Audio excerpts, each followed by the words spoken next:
पोफाली one क्षेत्र में सागौन की अवैध कटाई, लाखों का घोटाला, वन विभाग ने साधी चुप्पी।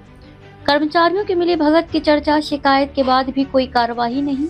उमरखेड़ वन परिक्षेत्र के अंतर्गत आने वाले पोफाली वन क्षेत्र में सागौन तस्करी का एक बड़ा मामला सामने आया है। तरोड़ा के पावरमारी शिवार स्थित सर्वे नंबर 65 की 2.21 हेक्टेयर सरकारी जमीन पर लगे बेशकीमती सागौन के पेड़ों की बेरहमी से कटाई की गई। लाखों रुपए के इस वन घोटाले ने वन विभाग की कार्यप्रणाली पर गंभीर सवाल खड़े कर दिए हैं। हैरानी की बात यह है कि इतनी बड़ी घटना के बावजूद संबंधित विभाग ने अब तक चुप्पी साध रखी है। बिना मोहर सीलिंग के पड़े हैं सागौन के लट्ठे। मौके पर स्थिति अत्यंत संदिग्ध है।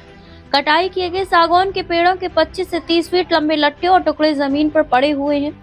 नियमानुसार वन विभाग द्वारा अनुमति मिलने के बाद कटाई किए गए पेड़ों पर विभाग की आधिकारिक मोहर सिक्का होना अनिवार्य है, लेकिन यहाँ पड़े किसी भी लट्ठे पर कोई आधिकारिक निशान या रिकॉर्ड दर्ज नहीं है। इससे साफ जाहिर होता है कि ये कटाई पूरी तरह अवैध है और इसे भूमाफियाओं और भ्रष्ट तत्वों ने अंजाम दिया है। शिकायत के बाद भी अधिकारी सुस्त। इस पूरे मामले में मधुकर देवाला चौहान ने वन विभाग और स्थानीय पुलिस स्टेशन में लिखित शिकायत दर्ज कराई है।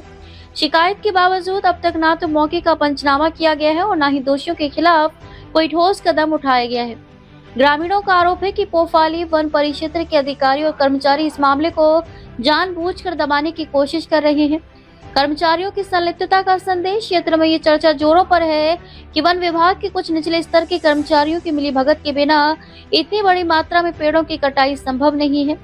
क्या यह लापरवाही है या जानबूझकर की गई अनदेखी? पर्यावरण प्रेमियों का सवाल है कि वन संपदा की रक्षा के लिए नियुक्त अधिकारी आखिर किसकी शह पर मौन है?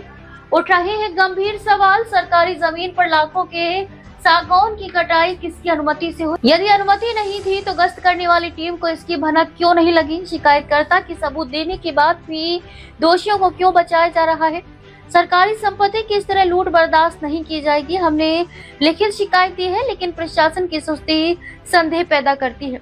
यदि तत्काल कार्रवाई नहीं हुई तो हमें आंदोलन का रास्ता अपनाना होगा। मधुकर चौहान, शिकायतकर्ता। वरिष्ठ अधिकारियों से हस्तक्षेप की मांग। क्षेत्र के नागरिकों और पर्यावरण प्रेमियों ने मांग की है कि वरिष्ठ वन अधिकारी इस मामले में हस्तक्षेप करें, मौके की निष्पक्ष जांच की जाए और दोषियों पर कड़ी कार्रवाई करते हुए सागौन की लकड़ियों को जब्त किया जाए।